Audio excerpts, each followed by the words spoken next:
আসতে চলে এসো, ওইদিকে চলে। হ্যাঁ হ্যাঁ ঠিক আছে, চলে এসো না তুমি। দাঁড়া একে শান্ত করে নি দাঁড়া। ফটোটা তো বড়। হ্যাঁ হ্যাঁ বলো না।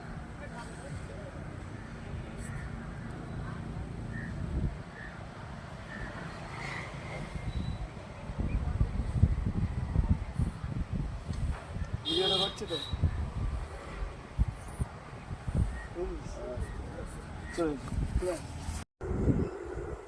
তো কিছুক্ষণ আগে রাস্তা থেকে একটি র্যাট স্নেক মানে দারাস রেস্কিউ হলো, যেটাকে লোকালে সবাই ঢ্যামনা সাপ বলে চেনে। তো পাশেই মাঠ রয়েছে, সাপটি অ্যাভারেজ সাইজ অ্যাডাল্ট, মেন রাস্তার সামনে চলে এসেছিলো, গাড়ি চাপা পড়তো। তো সাপটিকে রিলিজ করব, এখন রেস্কিউটা করেছি রানিংয়ে ওইখান থেকে, মেন রোড থেকে। সাপটি বেশ হেলদি আছে এবং অ্যাভারেজ অ্যাডাল্ট। তো সাপটিকে এখন হালকা করে ছেড়ে দেবো, আস্তে বেরিয়ে আসো। হ্যাঁ বেরিয়ে আসো, বেরিয়ে আসো, বেরিয়ে আসো।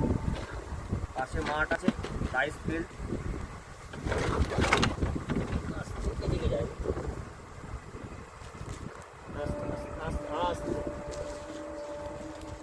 কাছে আসো, কাছে আসো, রিলিজটা দেখবে, লম্বা করে নাও, রিলিজটা দেখবে।